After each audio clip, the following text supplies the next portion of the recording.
Control de niños sanos, pediatría igual aparta hartas cosas. Vamos a ver algunas, se las voy a nombrar porque las van a ver durante las clases que tienen este semestre, ¿ya? Y hay otras que la verdad no las van a ver en ninguna clase, entonces esas son las que voy a contar un poquito más. Primero, ¿cuál es la definición del control de niños sanos? Un control de salud que se realiza de forma periódica y que está dirigida a promover la salud del niño y la niña de forma integral, ¿ya? Para detectar precoz y oportunamente cualquier anomalía o enfermedad que pudiera presentarse. ¿Cuál es el objetivo de este control de salud? Es disminuir el rezago. Los rezagos son algunos déficits, se podría decir, y la mortalidad infantil, ¿ya? ¿Y cómo se hace esto? Se hace todo, el control tiene que ser con un enfoque biopsicosocial. O sea, no solo ver la parte biológica, sino también ver el ambiente psicológico y social que está en él. Para hacer esto, el Ministerio, para lograr las metas de disminuir la mortalidad infantil, la mortalidad infantil y el rezago de los niños, ellos hicieron normas técnicas, ¿ya? Existen las normas técnicas de supervisión de salud para niños entre 0 a 9 años, ¿ya? Y ahí está todo respecto a los controles que se realizan, ¿ya? Esas guías están, igual se las voy a mandar. Son 4, están divididas en 4 grupos. En la salud pública, en la hay un calendario de control, ¿ya? Y este es el calendario, estas son las edades, cómo se va controlando un niño. El primer año obviamente es un poco más seguido, ya es una vez al mes, los primeros 6 meses, después se va haciendo cada 2 meses, ya después del año es cada 3, y así va ampliándose el rango. Y los controles se hacen por diferentes profesionales, no solamente el médico, también hay controles por enfermera, nutricionista, salud bucal, odontología, puede haber por kinesiólogo si es que lo requiere, ¿ya? Generalmente el médico hace el control de niños sanos en los CEFAM, puede hacerlo en el control de la diada, que es más o menos entre los 10 y 15 días, ¿ya? Y siempre lo hace en el control del mes, el control de 3 meses, ¿ya? Ese es siempre el control del niño sano que va a hacer el médico del CEFAM. Y sin embargo ustedes también tienen que saber cómo se hace el control en las otras edades, porque obviamente les podría llegar pacientes derivados desde los otros profesionales.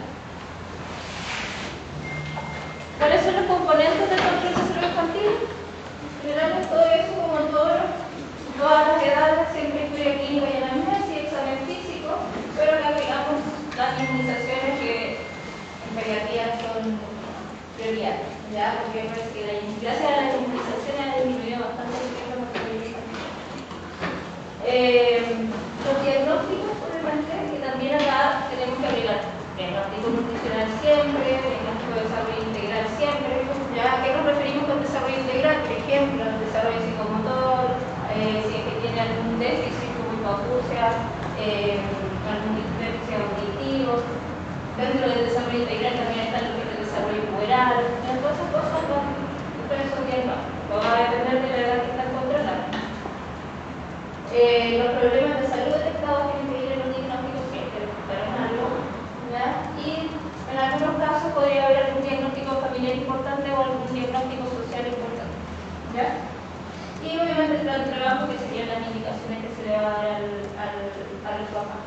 Ya que está dentro de este plan de trabajo siempre va la alimentación y suplementos dependiendo de la edad, la estimulación del desarrollo también dependiendo de la edad y del desarrollo psicológico que tiene el paciente.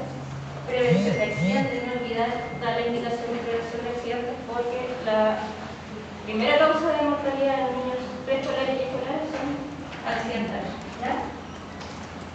Obviamente manejo específico según los hallazgos, las derivaciones siempre corresponde a alguna derivación y la programación del próximo control, eso va a depender de cada caso. ¿Ya? Todo eso es lo que se hace en el control de salud. Estos son un resumen de todo lo que también se puede evaluar en un control de niños sanos, ya no se los voy a nombrar. Y de esto vamos a ver algunas cosas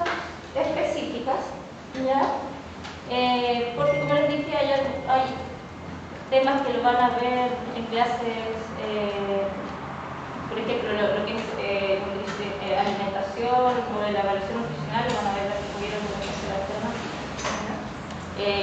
Pubertad, también tengo una clase de pubertad, entonces, cosas que no vamos a ver.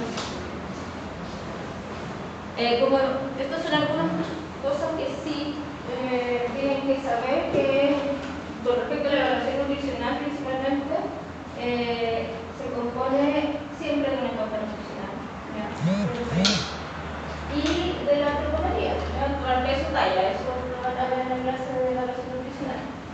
Peso y talla y encuesta nutricional se hace a todos los pacientes de todas las edades, ¿ya? Después hay algunos otros índices o algunas cosas que hay que hacer que son por edad. El perímetro cefálico, por ejemplo, se mide hasta los 3 años, ¿ya?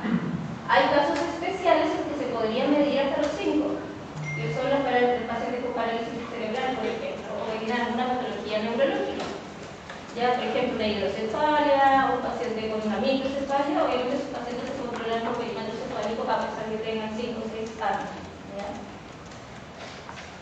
Perímetro de cintura se mide desde los 5 años. El perímetro de cintura es para evaluar el riesgo metabólico principalmente. Y los índices antropométricos siempre se evalúan, ¿ya? Y esto parece una evaluación integral nutricional y va a depender de la edad cuál es el índice que uno ocupa, ¿ya? Eso sí lo van a ver en la clase de evaluación nutricional. Cuando índice se refiere a índice peso edad, peso talla, talla edad, IMC edad. Por ejemplo, para evaluación nutricional en el menor de 3 con índice peso edad, ¿ya?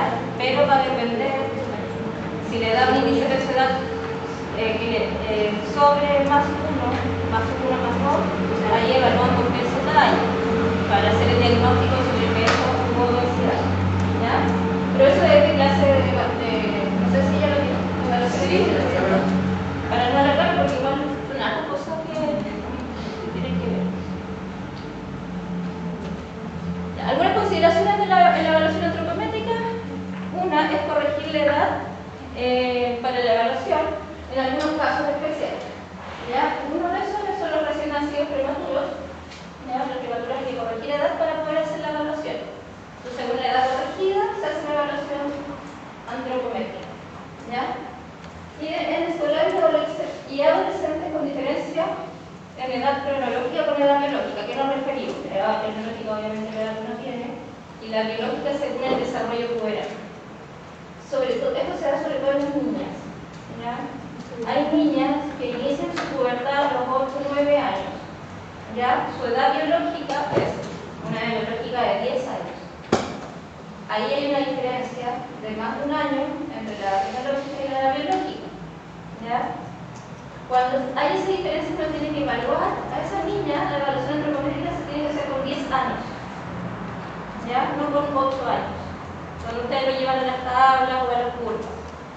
¿Por qué? Porque esa niña ya tuvo su estilo puberal, por lo tanto su talla va a ser mayor para su edad, ¿ya? Eso tiene que evaluarlo con la talla, con la edad biológica. Probablemente subió de peso, porque las niñas tienden a aumentar el índice de masa corporal para la pubertad, ¿ya? Entonces también tiene que hacer la evaluación con la edad biológica. Eso se me pregunta, por ejemplo, en cuarto básico, quinto básico, llegan a la consulta y dicen que mi hija todavía es como la máxima del curso, y hay niñas que son súper grandes, súper altas, se ven diferentes, se ven más niñas y más grandes. Y eso es porque algunas inician pubertad antes, otras inician pubertad después. Disculpe, ¿y cómo se corrige la edad? ¿Eso me parece una fórmula? No, o sea, para los prematuros sí, ¿Ya? hay una fórmula. ¿Pero eso la enseñan? Sí, ahí está. Ahí me viene la fórmula. Increíble. Ya, pero igual la fórmula tiene lógica, no es necesario aprendérsela, porque en el fondo es, si un niño prematuro nació con 34 semanas y tiene ahora un mes, ¿ya? Un mes son 4 semanas. Primero tiene que, las 34, ¿cuánto le faltó para llegar a 40? Bien. 6 semanas, ¿cierto? Y entonces el niño recién a las 6 semanas de vida tiene 0 días de vida. Es el día 0. Ya, entonces de ahí, desde las 6 semanas de vida, este niño tiene un mes, este niño todavía es de 38 semanas. Es como lógica, ¿verdad? Ya. Igual le puse la fórmula ahí de la corrección. La corregida de la edad actual en semanas menos 40 menos la edad gestacional. ¿Ya? ¿Cuándo se corrige? En todos los prematuros, pero en los prematuros tardíos, que son 36, de 36 a 37 semanas, a menos de 37, y en los prematuros moderados, se corrige hasta los 6 meses nomás. ¿Ya? Perdón, en los tardíos hasta los 6 meses, moderados hasta el año, y en los prematuros extremos hasta los 2 años. Se corrige. ¿Ya? Para que no cometan el error, se puede decir, no, su hijo está en bajo peso, no, su hijo tiene talla baja. En realidad, no tiene talla baja porque no le están corrigiendo. ¿Ya? ¿Cuáles son los que se controlan en atención primaria? Principalmente los tardíos, los prematuros tardíos. ¿Ya? Los extremos casi no se controlan inicialmente en atención primaria. ¿Ya? Se controla el poliprematuro. Después yo les voy a pasar la clase.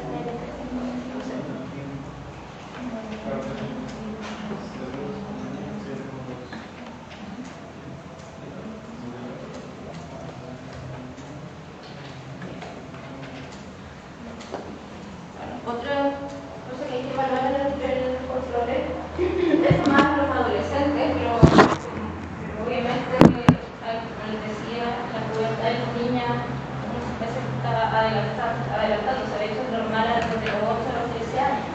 ¿Ya? Entonces, igual tiene que ser evaluación puberal. Entonces, el desarrollo puberal, el objetivo es evaluar si hay signos de inicio de pubertad, cuál es su grado, el grado de desarrollo, y evaluar si el desarrollo biológico va acorde a la edad cronológica. ¿Ya? Les voy a mostrar después una fotito de cómo se ven los grados de desarrollo. ¿Ya? El inicio normal de la pubertad en los niños, como decía, es de 8 a 13 años y en los niños de 9 a 14 años.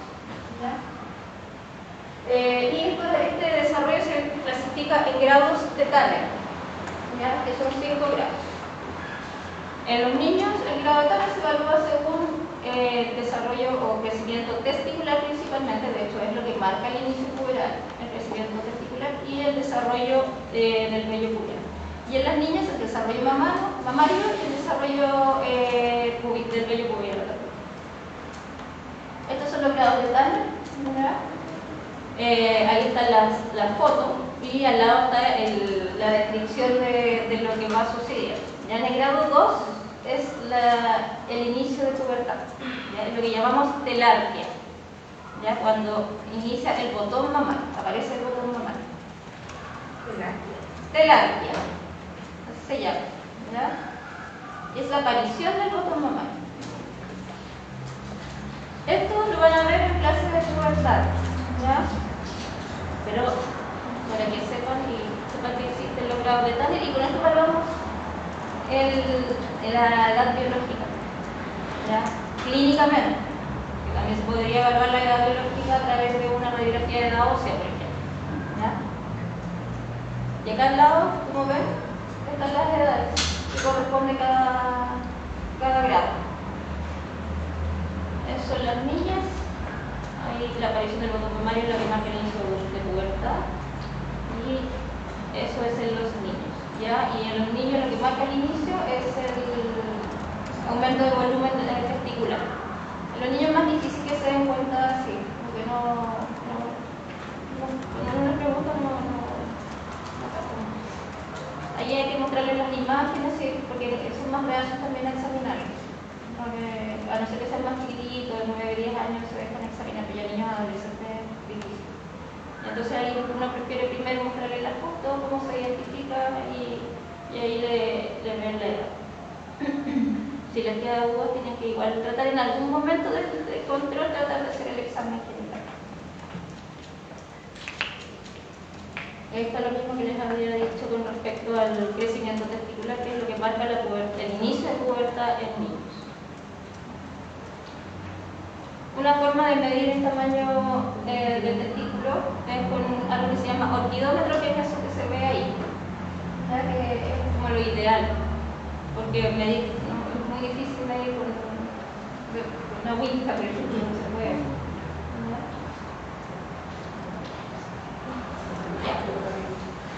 ¿Qué más tienen que evaluar en el control? Obviamente el examen físico, ¿ya? Tiene que hacer un examen físico que tiene que ser completo, cefalocaudal, desde el cráneo hasta los pies, pero yo les voy a mostrar algunas cosas que no ven en las otras clases, ¿ya?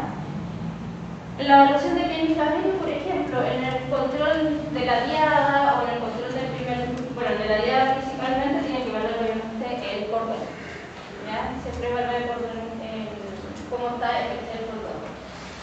Este de acá es un cordón sano, ¿ya? O sea, un ombligo sano, con su cordón que todavía no se cae, pero es recién nacido. Y este es una ofalitis, una infección del ombligo, ¿ya? Esa ofalitis es una urgencia. Ustedes detectan eso en un control de niño sano o en la urgencia en un turno, al tiro se deriva para hospitalizar, ¿ya? Porque el paciente tiene riesgo de sepsis recién nacido. El cordón se cae normalmente entre los 7 a 21 días. La caída precoz del cordón o la caída tardía del cordón puede significar algo patológico, ¿ya? Así que también lo tienen que preguntar en el control. Entre las otras evaluaciones de la piel hay algunas lesiones que uno puede observar que son benignas, o sea que no son patológicas, ¿ya? Que son, por ejemplo, las que están ahí, la mancha mongólica, ¿ya? Esa yo creo que la han visto en manos y de primos, sobrinos. Ya la mancha mongólica no es patológica, es una mancha de un color medio azulado, que generalmente está en la zona dorso-lumbar y que también se puede ver en la zona aquí de los hombros, ¿ya? Esta mancha, los papás igual pueden preguntar, ¿y se le va a pasar? ¿Cuándo se le va a pasar? Sí, se puede, desaparece, ¿ya? Y finalmente puede desaparecer como entre los 4 o 5 años más o menos, ¿ya? Y lo mismo pasa con la mancha salmón. Esta mancha como rojita que está siempre aquí en la zona de la nuca, ¿ya? Eso también no es patológica y también va a pasar. No la vamos a tener, realmente también son 4 o 5 años en el que desaparece. Y lo otro que también pueden ver ustedes es el sistema tóxico, ¿ya? Eso sí, esto de niños más pequeños. Realmente 3 días, empieza como las primeras 72 horas de vida y puede durar hasta una semana más o menos. Entonces podrían verlo quizás en un control de diada. El control de diada, por si acaso, es el control que se hace con la mamá y el recién nacido. Se hace el control a los dos. ¿Ya? Había olvidado mencionarles lo que era el control. ¿Pero cuánto tiempo se da? ¿Cuánto recién nacido? ¿Qué cosa? El control de la diada. Mira, se puede hacer entre los 7 a 15 días, pero en el hospital, de hecho lo hacen en el hospital acá en Arica, en otros lugares no. Pero acá en Arica hacen como a los 2, o sea, al alta, como a la semana, le hacen el control de la diada. ¿Ya? A veces se lo hacen antes. Pero en otros lugares no es así. El control de la diada se hace en respecto al eritema tóxico, un poquito largo el nombre, ¿por qué alguna causa? No, o sea, es que se tapan las glándulas, se ponen un poquito más rojitas. No, pero no. No es patológico, o sea, todo no es patológico. Claro, sí, dice los dos. ¿Ya? Todo eso no es patológico. Eso pasa dentro de una semana. Primero, empieza los primeros 3 días y pasa en una semana. Esa es la estimación.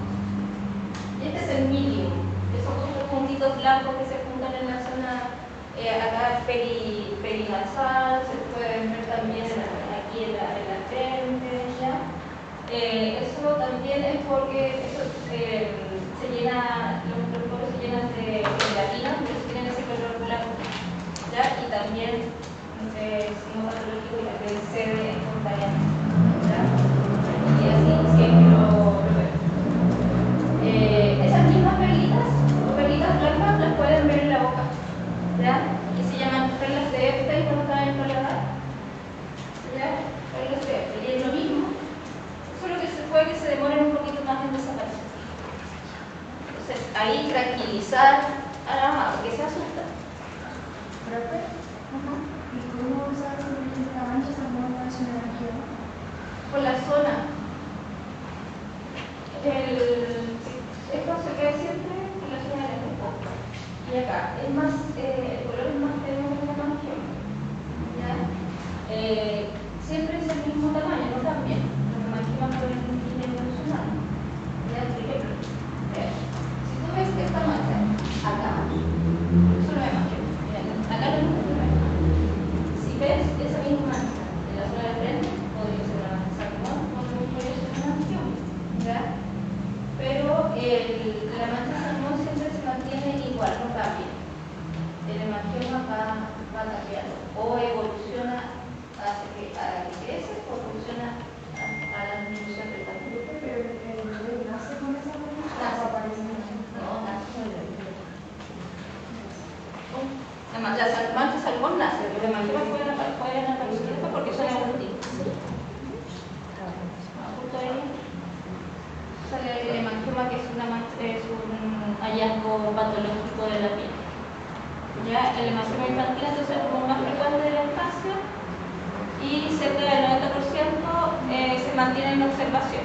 La mayoría es un hemangioma único como ese, que no está en una zona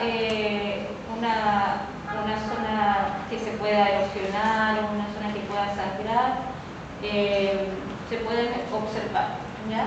Porque podrían desaparecer o podrían ir achicados.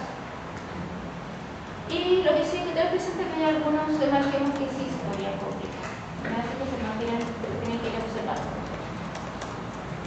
¿Cuándo van a derivar un hemangioma? ¿En qué casos? ¿Ya? En estos. Alta velocidad de crecimiento durante el primer año. Localizaciones especiales o de riesgo. Generalmente son las periorificiales, ¿ya? Son las periorificiales, perioculares, perianales, zona interglútea, son zonas de riesgo, ya que generalmente son zonas de riesgo de sangrado principalmente. Otro caso cuando derivar es hemangioma en la cara mayor a 5 centímetros, hemangiomas grandes en la cara, porque eso está asociado a un síndrome que se llama síndrome de Casas. ¿Ya? Sí o sí se tiene que derivar. Cuando encuentran hemangiomas en la línea media, cuando hablamos de la línea media, hablamos de todo lo que es la línea media de la columna. ¿Ya? Lesiones de la línea media, en la columna, a nivel de la columna, pero de piel. Son signos de alteraciones del cierre del tubo neural. ¿Ya? Así que tiene que derivar. Cuando hay presencia de complicaciones locales, por ejemplo, úlceras sangradas, obviamente también se deriva. ¿Ya? Y los hemangiomas múltiples, cuando son mayores a 5, también, porque ellos están asociados a hemangiomas viscerales o hemangiomas hepáticos, principalmente. ¿Ya? Y obviamente si es que hay riesgo vital, cuando hay unos hemangiomas que son muy grandes, profundos, que producen secuestro de sangre, entonces el paciente puede choquearse. Esto no lo van a ver, es el último caso difícil, no lo van a ver en un control de niños sanos, entonces se van a hacer urgencia. Pero lo otro, ¿qué más? De las cosas que tienen que saber, porque ellos seguro van a ver en es la evaluación oftalmológica que hay que hacerle en los niños, ya en control de niños sanos. ¿Cómo se hace? Siempre obviamente tiene que hacer una inspección, hay que ver la detección, si fija la mirada, si fija la mirada del padre, si tiene seguimiento ocular, si es que hay alguna alteración en las escleras, en las pupilas. Inspeccionar. El paciente tiene Y también ver la alineación ocular, que a veces es difícil en los niños más chiquitos, los menores de 6 meses. El rojo pupilar, creo que eso se lo voy a mostrar en otra diapo, que es un examen que se evalúa con una luz y se ve. ¿Se han dado cuenta que hay fotos que salen como con ojo rojo? Es el rojo pupilar. ¿Ya? Entonces se pellizca la luz en la pupila y se tiene que emitir un color rojo. ¿Ya? Si no tiene un rojo pupilar, eso significa que pueden haber patologías asociadas. Las pruebas de alineación ocular para evaluar el estrabismo también siempre lo tienen que hacer porque es la medida que el estrabismo es hasta los 90. Y obviamente la evaluación de la agudeza visual, que va a depender de la edad, cómo se reduce la bueno, el rojo pupilar ahí está cómo se hace. Se proyecta la luz, tiene que estar oscuro el lugar, ¿ya? Se proyecta la luz de ambas pupilas y se ve cómo se refleja esa luz. Ya lo normal es como lo que está arriba, que se refleja los ojitos rojos, y el que está abajo sería un pupilar anormal. Obviamente eso se deriva de eso. ¿Por qué? Porque puede estar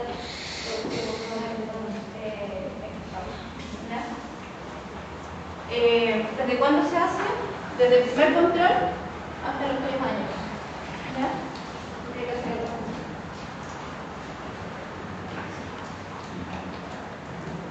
Pruebas de alineación ocular para descartar el estrabismo. Tenemos el test del Hirschberg y el Cover test. El de Hirschberg es el que se hace siempre primero, ¿ya? Que es el que sale también escondido para jugar con una luz.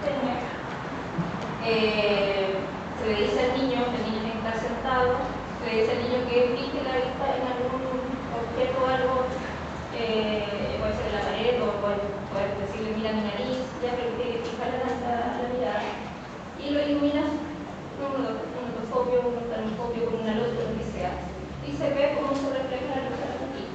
¿Ya? Tiene que estar la luz en el centro de la pupila. Eso es lo normal. Se nota que esa luz roja también, ahí, que es la luz hacia el exterior, eso quiere decir que ese ojo está convergiendo. ¿Ya? Lo mismo puede ser que esté mucho más, que no esté los pelitos mucho más cerca, mucho más convergiendo. Si está hacia la luz se ve acá, porque probablemente el ojo está cayendo. Eso es un Hirschberg positivo y obviamente ahí tienen que derivar. Si tienen dudas, el Hirschberg no le da la duda de lo que salió, le parece normal, pero la mamá dice que nota que se le deja que se le va un poquito, pueden hacer el Cover test. ¿Ya? Y el Cover test es lo mismo, solo que se le pide a un niño que, o alguien le tapa un ojito, hace lo mismo que tienen que iluminar el ojo. Mientras están iluminando le sacan la cobertura y ahí se ve y corrige, hace un movimiento. Si corrige, si hace un movimiento, ustedes están evaluando este ojo, ¿ya? Están iluminando y si ustedes sacan acá y ven que el ojo se mueve, corrigió, es un cobertura que está positivo. ¿Ya?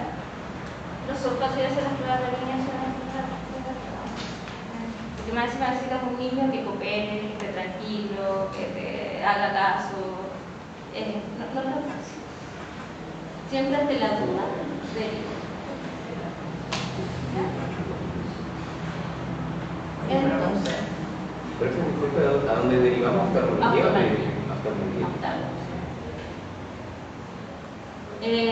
Cuando hablamos de estrabismo patológico, todo estrabismo permanente, o sea que no es que de repente lo veo que tiene movimiento ocular, sino que está fijo, ¿ya? Siempre tiene el ojo desviado, ¿ya?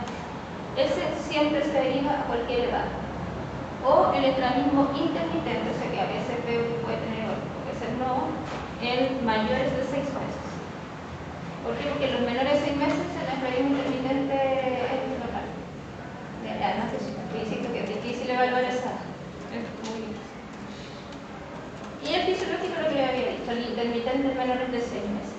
¿Ya? Existe también lo que es el pseudoestrabismo, que pareciera que tuviera estrabismo, pero tiene una alineación normal, entonces se da cuando el canto es amplio. Esta zona es muy amplia, entonces pareciera que tuviera una longitud desviada. ¿Ya? La evaluación de agudeza visual va a depender de la edad, cómo la van a hacer. En los menores de 3 años tienen que evaluar si el paciente fija la mirada. Ya, la fijación de la mirada debería aparecer ya antes de cumplir el primer mes. 2 semanas, 3 semanas, ya el paciente debería estar fijando la mirada de los padres por lo menos. ¿Ya? Entonces eso lo tienen que evaluar en el control. Y el seguimiento del objeto. Eso lo hacen ustedes. Traer un objeto que le llame la atención y lo movilicen, el niño tiene que, de forma simétrica, seguir ese objeto. Niños de 2 meses, 1 mes, 2 meses, realmente siguen el objeto hasta 90 grados. Después ya pueden ser más amplios. Después los mayores de 3 años van a usar lo que son las tablas de prototipos, que se las voy a mostrar. Esas son las tablas de prototipos. Y yo creo que las han visto alguna vez. Y también va a depender de la edad cuál van a usar. ¿Ya? Entre los 3 y 6 años, que son niños que no saben leer o puede que no conozcan las letras, van a usar la de Tintin E. La de Tintin E es la que parece una E. ¿Ya? Y ahí uno les dice a los niños, ya, dime, que vaya diciendo que se puede acá. Muéstrame esta, ¿cómo están las patitas? Y él tiene que decir hacia dónde está el cuerpo, hacia allá. ¿Ya? La otra, están hacia arriba, y él tiene que entender que están hacia arriba. Obviamente tú antes de hacer una revisión. Esta no tiene que ser así. Si están hacia arriba las patitas, tiene que ser así. Son niños que no saben reconocer las letras. Puede pasar que tengan un niño de 7 años y no conoce las letras. Así que, ojo ahí hace el link, no va a hacer la otra.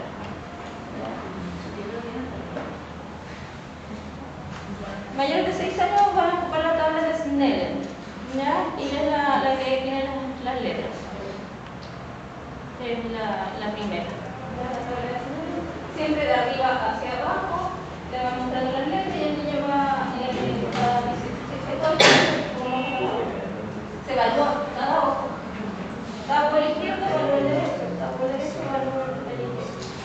¿Hasta dónde tiene que leer las letras? Por lo menos hasta acá. ¿Ya? Si lee de aquí hacia arriba, podría haber un trabajo de disminución de agudeza.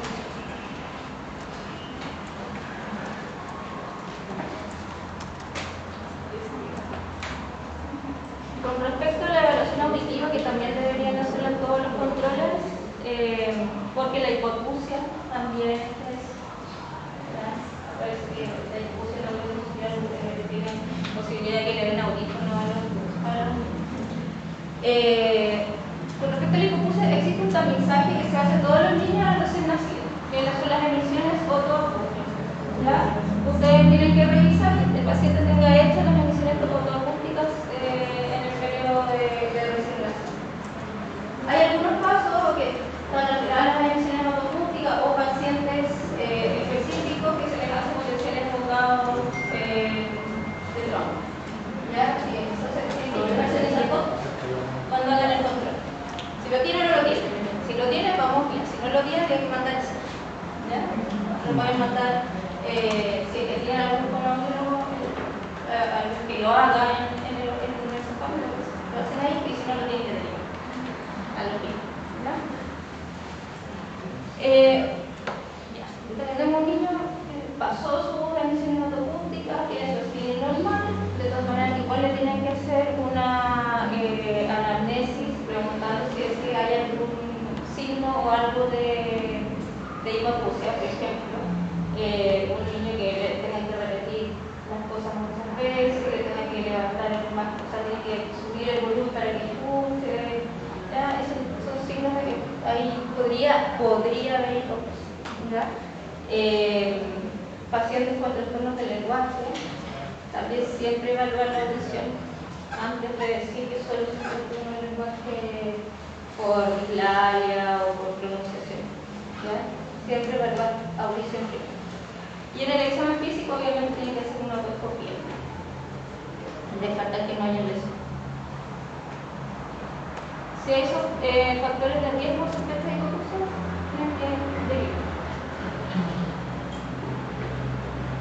Bueno, ahí le puse esa imagen de arriba, es una foto del carnet de control de los niños, y ahí tiene una parte donde se dice screening auditivo, ahí donde tienen que buscar si tienen una de screening. Acá en esa tabla que está ahí, nombra por edad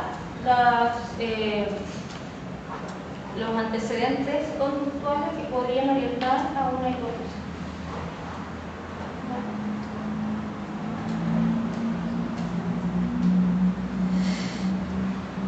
La evaluación ortopédica, súper frecuente en los niños y no la displasia cruzante de caderas también hay que hacer, ¿ya? Sí, también la tienes que buscar. Todos los niños a los 3 meses se les hace un screening con una radiografía de cadera, que es un screening de displasia, ¿ya? Entonces se calcula porque la displasia igual es frecuente y obviamente si no se trata significa discapacidad en la adultez, ¿ya? Los factores de riesgo de displasia tienen que tener presentes. ¿Por qué?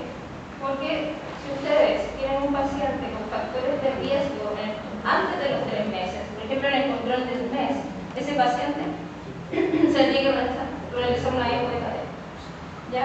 ¿Cuáles son los factores de riesgo? Antecedentes de familiares de primer grado con displasia de cadera, presentación podálica, embarazo múltiple, otros problemas congénitos como dietal, tortícolis congénita, metatarso varo o oligohidroamnios, ¿ya? En esos casos el paciente tiene que pedirle antes de los 3 meses, inmediatamente. La premadurez no es factor de riesgo de displasia, por si acaso.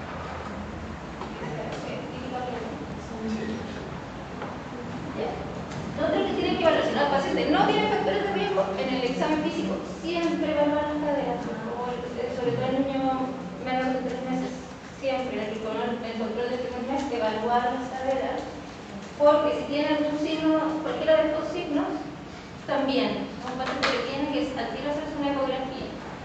Ya a estos pacientes se hace ecografía, no radiografía después de 3 meses, o sea, a los 3 meses se le hace la radiografía. Por eso los signos, limitación en la abducción, ya que no se pueda abducir bien las caderas, el signo de Ortolani, que se lo voy a mostrar ahora, signo de Barlow y de Galies. Este es el signo de Ortolani, ya se hace por el paciente con las piernas flectadas. Voy a interrumpir un ratito.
Creo que ¿cuál es el organigrama?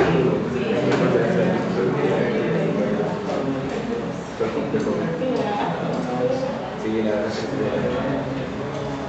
es un machazo sobre todo.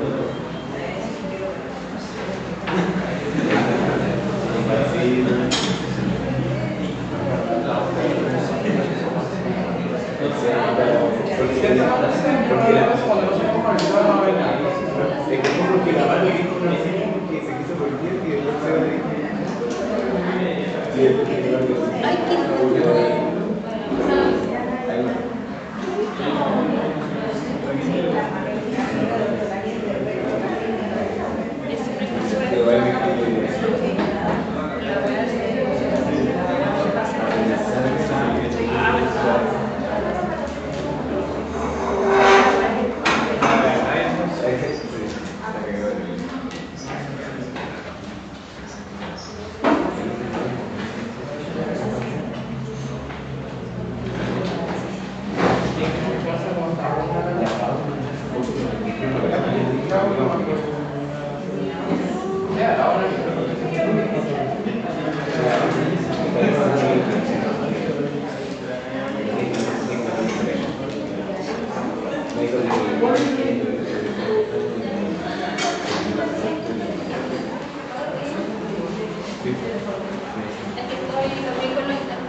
estábamos viendo entonces los signos de displasia cadera. Está el signo de Ortolani, que es la que se flexiona la cadera, o sea, las piernas del lactante, con los dedos, con estos dedos se toma la zona del colgante y con los pulgares uno, o sea, con esto se empuja el colgante hacia adentro y con esto ustedes como que llevan la cadera hacia afuera. Hace una abducción, es una abducción así como Hacia arriba. hacia adentro, como tratar de meter la cabeza del fémur hacia adentro. Tratar de saltar, meter el fémur en el acetato. Ese es el movimiento. Bueno, igual en la simulación de que vean, lo hagan y lo sientan en el movimiento. ¿Ya? ¿Qué pasa cuando es positivo? Ustedes sienten un clic. ¿Ya? O sea, en ese caso ustedes sienten ese es positivo.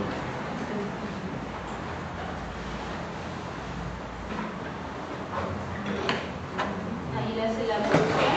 Mira, acá está una cabeza que está, una cadera que está luxada. Y acá, al hacer la abducción, se vuelve al lugar, o sea, se vuelve al acetóbulo. Y ese es el sonido cuando entra el acetóbulo, el clic que tienen que ser. Y el de Barlow es al revés. ¿Ya? Es una cadera no luxada, pero es un sábio. No lo voy a hacer. Se hace abducción de la cabeza. Uno hace en el mismo momento todo, Después hacia abajo. Claro, sí. Primero es abducción, abducción. Ya, ese es Barlow. Abducción, adducción es, Ortolani, Barlow. ¿Ya? Cualquiera de los dos que esté positivo es un signo de displasia de cadera. ¿Ya? Entonces, cualquiera de los dos se deriva. Y uno lo hace en el momento. No que uno dice, voy a hacer esto. En el momento moviliza la cadera y ahí hace el ejercicio. ¿Doctora? ¿En Barlow dijo que se diloca la cabeza femoral de la abdomen? En Barlow se saca, porque tú metes, o sea, si por ahí sacas, porque haces el movimiento hacia el bebé, no debería de poder hacer eso, ¿no? O sea, mira, acá tú tienes el paciente antes de hacer el movimiento, la abducción, y la cabeza está dentro del acetábulo. ¿Ya? Y haciendo la abducción, esto en Barlow, tú le sacas la cabeza. ¿Ya? Es una cadera que es luxable, o sea, con el movimiento fácilmente lo sacas. Eso no debería pasar. ¿Ya? Y en el ortolani es al revés. Es una cabeza que está afuera y tú con la abducción la entras. Y ahí también va a sonar. ¿Ya? Cualquiera de los dos son signos de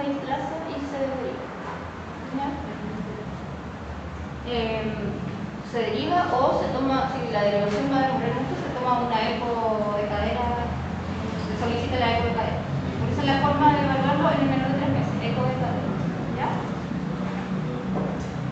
Y el de Galeazzi, que con las piernas flexionadas se ve las rodillas, el nivel de las rodillas, que hay un desnivel, no queda al mismo nivel. Esta pierna no sigue.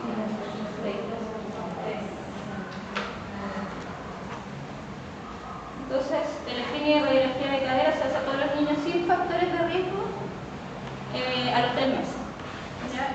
Y la ecografía de cadera que se hace entre se puede hacer entre las 2 y las 6 semanas de vida. Si tienen factores de riesgo se revisa o si hay un examen físico alterado. ¿Ya?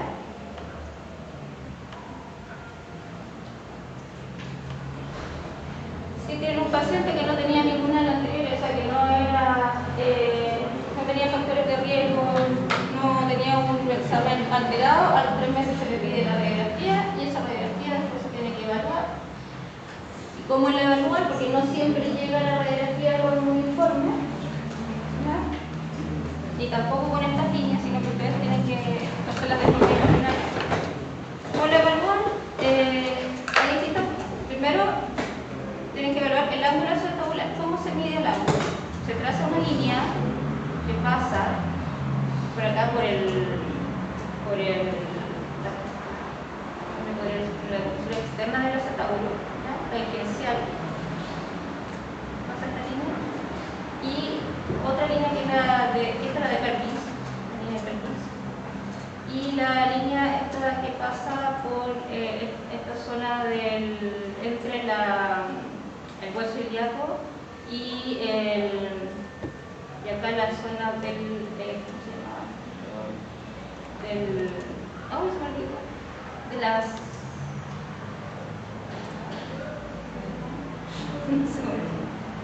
espina ilíaca, antes. no, la espina ilíaca está acá arriba. Entonces, ¿de cuánto? Exactamente. Ya, de esta zona de aquí pasa esta línea, Kirchner-Heimer se llama, ¿ya? Y se forma este ángulo. ¿Ya? Tenemos la línea Kirchner-Heimer esta, después tenemos una que pasa por el tangencial del acetábulo, en esta dirección. O sea, ahí se forma un ángulo, es el ángulo acetabular. Después tenemos la línea de Perkins que nos divide cuatro cuadrantes, ¿ya? 4 cuadrantes. Y estos 4 cuadrantes nos sirven para posicionar la metáfisis del fémur. Dependiendo de dónde se posiciona la metáfisis del fémur, uno puede evitar si está normal o no. La metáfisis del fémur siempre tiene que estar dentro una parte tiene que estar dentro del cuadrante inferior interno, dentro de este cuadrante, ¿ya? Por ejemplo, aquí esta está dentro de este cuadrante y esta está fuera. Eso es patológico, no debería estar ahí. ¿Ya? El ángulo acetabular tiene que medir menos de 30 grados. ¿Ya? Por ejemplo, acá mide más de 30 grados, eso es patológico. Y otra cosa que pueden medir es el arco de Shenton. ¿Qué es eso? Es esta curvatura que se forma entre la zona interna de la metáfisis y los huesos del pene. ¿Ya? Y tiene que ser, miren, así, continuo. Si el arco se interrumpe, son signos de eclosis.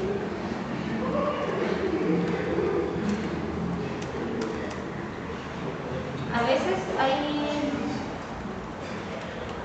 vienen con las radiografías con informe y dice signos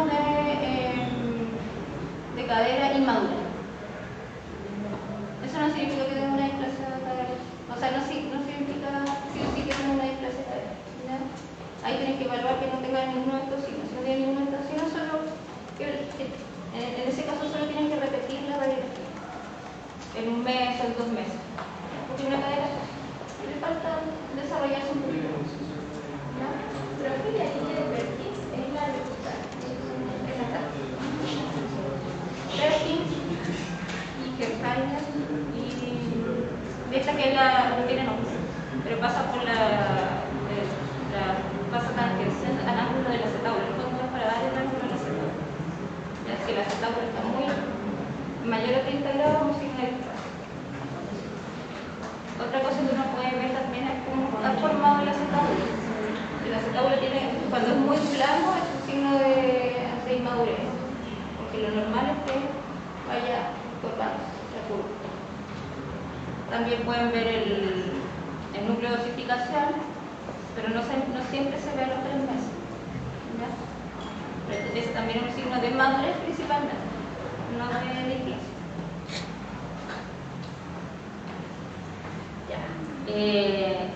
Escoliosis también es GES, así que también tienen que evaluarlo dentro del examen físico. Se hace un test que se llama test de Adams, solamente se hace alrededor de los 6 años, ya lo pueden empezar a realizar. El test de Adams se hace, como se ve ahí en el marco, se dice al niño que con las piernas, con las rodillas bien estiradas, las piernas extendidas, simétricas, que no quede una más adelante que la otra. Tiene que hacer flexión, ya tiene que flexionar la columna con los brazos estirados. También que los brazos queden de forma simétrica, porque si tiene un brazo que cae más abajo, se va a ver desnivel. Se va a ver eso. Esta curvatura. Esta jiba. Eso no se debería ver. ¿Ya? Entonces, se agacha el paciente, no tiene que llegar hasta abajo, con la cabeza, también la que quiere llevar el mentón hacia el pecho, y ahí ustedes lo tienen que mirar por atrás. ¿Ya? Así tienen que ver esta relación. De ahí ven, si es que el dorso se ve desnivel o no se ve desnivel. Si hay desnivel es un signo de escoliosis y eso hace que también realizar una radiografía de columna total. Y ahí con la radiografía de columna total se hace finalmente el diagnóstico si tiene escoliosis, si es una escoliosis leve, moderada, severa. Y según eso se maneja, pero ya eso es el manejo del trauma que Entonces, si el test de Adams está alterado, tomar una radiografía de columna total apilateral con carga. Y si la curvatura es mayor a 10 grados de la columna y acompañada de rotación vertebral, ese se deriva. Si es menor a 10 grados, pueden mandar a Kine. La Kine igual ayuda porque muchas veces es postural. También dentro del examen físico tienen que evaluar los genitales. Dentro de los problemas que son frecuentes de los niños son las hernias. Así que cuando hagan un examen físico siempre ir a la zona inguinal y ver si hay aumento de volumen y tocar, porque muchas veces no se ve. ¿Ya? Ustedes tocan, el niño puede llorar o hacer un movimiento y pueden sentir el aumento de volumen. Después tenemos el hidrocele que se da mucho en los niños menores de 1 año, sobre todo en el control del mes pueden ver hidrocele. ¿Ya? Si tienen un paciente menor de 1 año con un hidrocele, ese paciente hay que observarlo. ¿Ya? No se deriva, porque es fisiológico. Debería ir reabsorbiéndose ese hidrocele durante el primer año. ¿Ya? Y lo otro que lo van a ver en la clase de cirugía infantil, que son las criptorquidias, que cuando no desciende el testículo. ¿Ya? Esa es la criptorquidia. Puede ser un testículo o puede ser ambos. Entonces siempre palpar y juntar testículos. Y la fimosis, que en los menores de 4 años es fisiológica, no se deriva. Después de los 4 años se derivan, o incluso 6 meses, o sea 6 años también. Pero estos tienen una clase. La fimosis, ¿qué es la fimosis? Yo tengo una duda respecto a la criptorquidia. ¿Llega un momento en que el testículo puede descender solo o siempre? La criptorquidia. Ahí existe lo que es el testículo en ascensor, que sube y baja. Ese se observa. Pero la criptorquidia, que son los testículos que no bajan en ningún momento, eso se deriva siempre. O sea, en realidad cualquier alteración del descenso del testículo igual se deriva espacio que tiene su anticolegio para que ellos decidan si se va a O sea, que si me observar. tomo un paciente le digo, ven una semana más, así que... Claro, tienes que estar seguro, sí, porque pasa que no, la técnica es muy importante para el testículo, sobre todo en los niños pequeños, porque se tiende a subir solo por el reflejo hemorrágico, ¿ya? Entonces, la técnica es con las dos manos. Con una se fija la zona viral y con la otra se busca el testículo fijando para que la suba, ¿ya? Y ahí hay que buscar bien, porque lo más chiquitito el testículo es así. Entonces es una pelota chiquitita, entonces a veces se mueve y se pierde, ¿ya? Pasa mucho que en el CEPAM que las enfermeras derivan como óxido, bacteria y no son, al final no son porque no tienen bien la técnica, ¿ya? Por si acaso la fimosis es cuando no se puede retraer el recurso, ¿ya? ¿Cómo se va?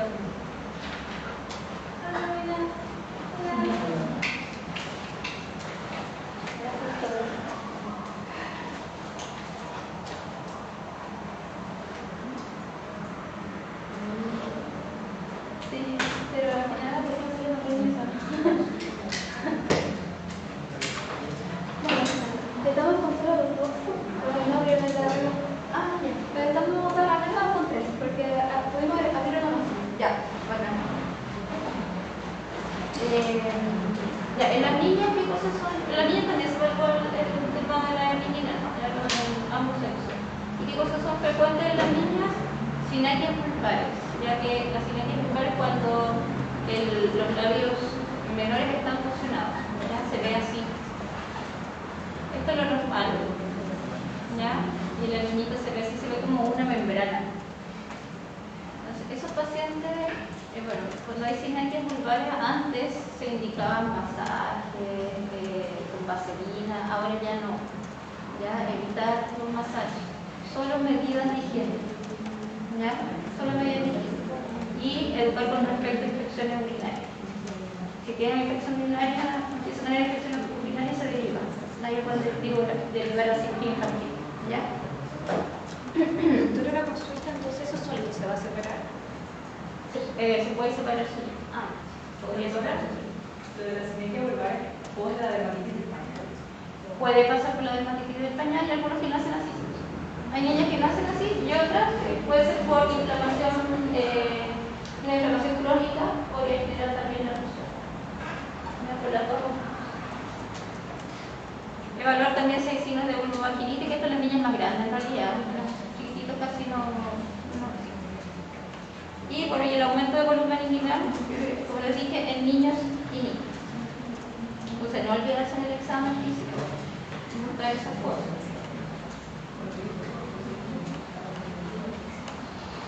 Ya. Hay un montón de cosas del examen físico del control de niños sanos que obviamente no se las dije porque eso lo ponen en cada clase, ¿ya?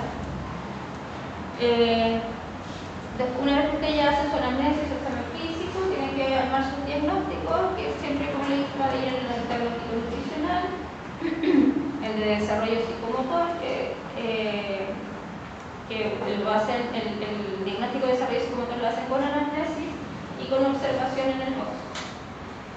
El desarrollo puberal si corresponde, dependiendo de la edad, y si es que tiene algún riesgo psicosocial o familiar, también consignarlo dentro de los diagnósticos, porque obviamente ahí tienen que hacer verificación asistente social, pueden hacer visitas domiciliarias, hacer seguimiento del caso. Y diagnóstico de la patología. ¿Ya? Y no olvidarse también que las indicaciones, como le había dicho antes, también tienen que ser completas. No solo en relación a si el paciente está sano ya para casa, control de movimiento, no. Alimentación según edad, suplementos según edad, prevención de accidentes, cuidados de la piel, higiene dental si es que ya tiene dientes, protección solar si es que ya tiene más de 6 meses. O sea, todas esas indicaciones que ustedes dicen, pero si eso es obvio, lo tienen que hacer. Vacunas también, incentivar siempre. Le toca esta vacuna en 2 meses más, se tiene que poner tal vacuna. ¿Ya? la vacuna de influenza, que también hay, si ustedes no lo ponen ahí, el paciente no se puso la vacuna de influenza y después le dio una neumonía por influenza y está en ventilación mecánica, van a ir a revisar si se le indicó o no se le indicó, o si alguien le dijo que se pusiera la vacuna de influenza, porque la mamá puede decir, hazlo en la que me dijo, y suena así. Así que todo lo tienen que escribir eso. Educación con respecto a signos y síntomas de alarma. Y siempre fijar obviamente la fecha del próximo mes. Esa no, bueno, ahí había un ejemplo en las indicaciones de protección.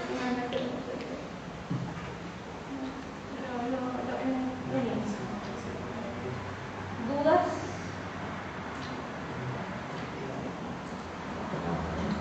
El plan de niños sanos, la verdad que es largo. Y las cosas de todo esto, de cómo se hace el control, o por ejemplo, qué se tiene que fijar por según edad, porque cada edad tiene algunas patologías específicas que podrían aparecer, están en las guías de supervisión de salud. ¿Ya? Bueno, ahí son largas, pero sobre todo la parte 3 y 4 tienen larga información.